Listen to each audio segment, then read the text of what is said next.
हम बात करेंगे रियल लाइफ सिचुएशंस की। रियल लाइफ सिचुएशन मतलब कि अगर रियल लाइफ में फोर्सेज एक्ट कर रही हो तो हम क्या करेंगे।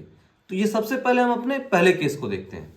इस केस में ये फर्स्ट पर्सन है, ये सेकंड पर्सन है। चल क्या रहा है, तो जो फर्स्ट पर्सन है उसके हाथ में रस्सी बंधी है, ये आपको दिख रहा है, ये रस्सी बंधी है।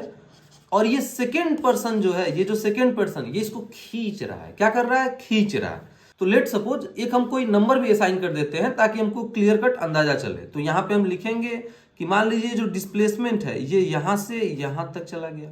डिस्प्लेसमेंट कितना हो गया, 10 मीटर का हो गया। लेट सपोज डिस्प्लेसमेंट कितना हो गया, 10 मीटर हो गया।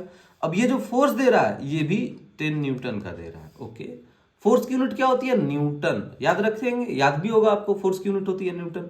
तो आपको यहाँ पे दिख रहा है कि work done is equals to, तो सर फोर्स भी इधर ही है और डिस्प्लेसमेंट भी इधर ही है, दोनों एक दूसरे के पैरेलल है। कैसे है, पैरेलल है।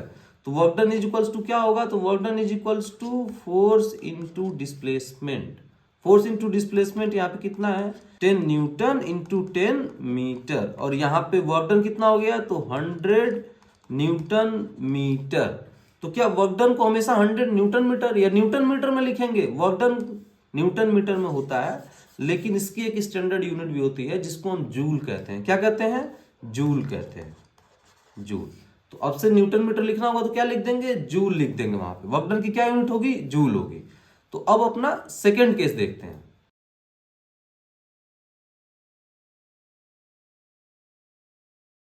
अब यहाँ पे 3 बंदे हैं। अब कितने बंदे हैं यहाँ पे, 3 बंदे हैं। अब यहाँ पे जो रेड पर्सन जो मैंने बनाया है इसको खींचा जा रहा है दोनों तरफ से, नॉट फ्रॉम सिंगल डायरेक्शन। कितने डायरेक्शन से खींचा जा रहा है, दोनों ही डायरेक्शन से खींचा जा रहा है।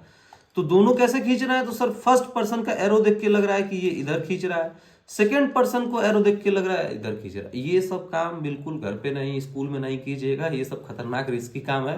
बस एग्जाम्पल्स हम लोग देख रहे हैं, पता चला आपने किसी की हाथ वाथ उखाड़ दी, ऐसा बिल्कुल भी नहीं करना है। ये बस हम एग्जाम्पल्स में देख रहे हैं, ठीक है। तो यहाँ पे ये जो रेड वाला पर्सन है इसको दोनों तरफ से खींचा जा रहा है। दोनों की फोर्सेज भी लिख लेते हैं। तो मान लीजिए पहले वाले बंदे ने ये इधर खींच रहा है 10 न्यूटन से खींच रहा है, इधर वाला बंदा 5 न्यूटन से खींच रहा है। और इसका जो डिस्प्लेसमेंट है वो किसी एक ही साइड होगा। ऐसा थोड़ी एक आदमी इधर भी चला गया उधर भी, अब बोलेंगे सर जा सकता है उखाड़ दिया, तो नहीं, ये सब काम बिल्कुल नहीं करना है। यहाँ पे इधर लेके चलेंगे इसको 10 मीटर। कितना लेके चलेंगे इसको, तो इसको लेके चलेंगे 10 मीटर इधर लेके चलेंगे।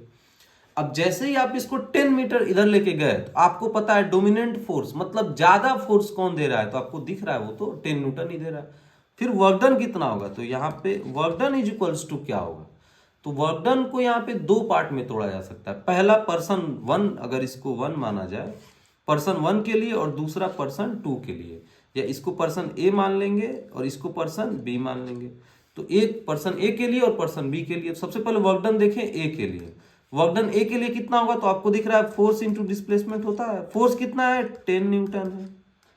डिस्प्लेसमेंट कितना है, तो सर 10 मीटर है। क्या दोनों को प्लस लिखना सही है, हाँ सही है सर, ये डिस्प्लेसमेंट भी इधर है और फोर्स भी इधर है।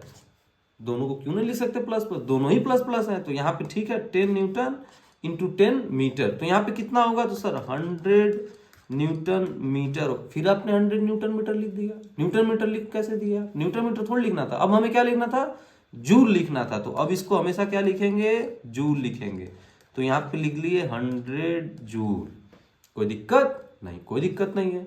अच्छा, work done of person B ये कैसे लिखेंगे, तो वर्क डन ऑफ बी लिखने के लिए सेम वही फोर्स इनटू डिस्प्लेसमेंट। फोर्स कितना है, अब बताइए, डिस्प्लेसमेंट जो है इधर हुआ है, डिस्प्लेसमेंट इधर हुआ है, ये हमने बताया था आपको क्वेश्चन में स्टार्टिंग में। डिस्प्लेसमेंट इधर हुआ है और ये जो फोर्स है ये इसके उल्टे डायरेक्शन में लग रही है। फोर्स इसके उल्टे डायरेक्शन में लग रही है, इसका मतलब फोर्स को क्या लिख देंगे, निगेटिव लिख देंगे। क्या लिख देंगे, निगेटिव। तो यहाँ पे फोर्स को लिखेंगे निगेटिव, तो यहाँ पे force negative minus F into S. F कितना है, तो आपको दिख रहा है -5 न्यूटन है, इंटू डिस्प्लेसमेंट कितना है, तो यहाँ पे 10 मीटर है। तो यहाँ पे कितना हो गया, -50 न्यूटन ना, अब नहीं लिखूंगा न्यूटन मीटर, अब क्या लिखेंगे, जूल लिखेंगे, -50 जूल।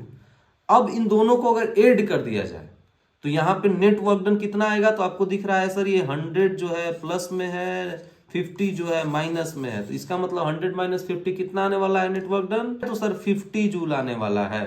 यहाँ पे नेट वर्क डन कितना आएगा, 50 जूल आएगा।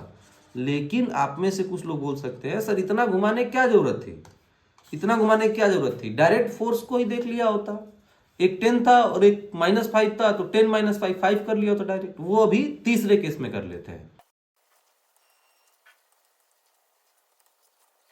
अब डिस्कस करते हैं अपने थर्ड केस को। तो थर्ड केस में क्या हो रहा है, यहां भी 3 बंदे हैं, 3 बंदे हैं। हाँ, ये रेड वाला बंदा है, इसको फिर खींचा जा रहा है।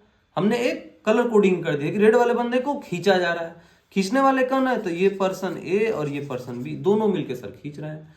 तो यहाँ पे अगर पर्सन ए पर्सन बी को देखा जाए तो पहले नेम लिख लेते हैं। तो इसको लिख लेते हैं, लेट सपोज इसको मान लेते हैं कि ये अपना पर्सन ए है और ये अपना पर्सन बी है। कोई दिक्कत नहीं, मानना ही है सर, किसी को ए मानो किसी को बी मानो, कोई दिक्कत नहीं है हमें। अब यहाँ पे जो बी खींच रहा है तो वो पहले वाला ही ले लेते हैं, बी 5 न्यूटन से खींच रहा है। और जो ए खींच रहा है वो कितने से खींच रहा है, 10 न्यूटन से खींच रहा है। सर पिछली बार अलग अलग किया था, इस बार एकदम एक साथ करना है, कोई दिक्कत नहीं चाहिए, कोई दिक्कत होगी भी नहीं। तो यहाँ पे पहले नेट फोर्स देख लेते हैं, नेट फोर्स कितना है। नेट फोर्स हम क्यों दिख रहा है, क्योंकि work done is equals to F into S ही तो होता है। तो अगर हम एफ की बात कर रहे हैं, फोर्स की बात कर रहे हैं, तो नेट फोर्स देख लेते हैं। तो नेट फोर्स कितना हुआ, तो आपको दिख रहा है यहाँ पे नेट फोर्स ये हुआ 10 और +5 पिछली बार तो माइनस कर दिए थे, दोनों इस बार सेम डायरेक्शन में है।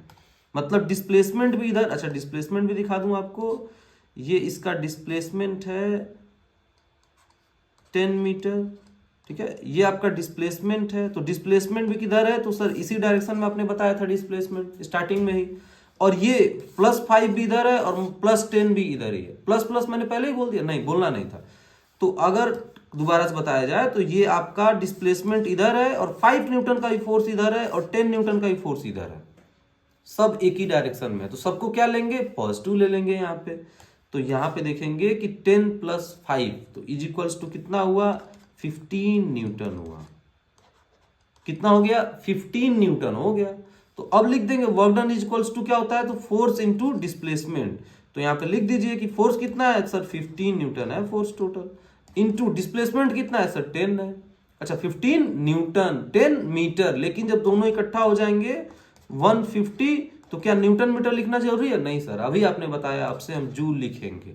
जूल लिखिए, जे क्यों लिख दिया, क्योंकि जूल जो है, जूल इसको जे डिनोट करते हैं, जे से डिनोट कर देंगे।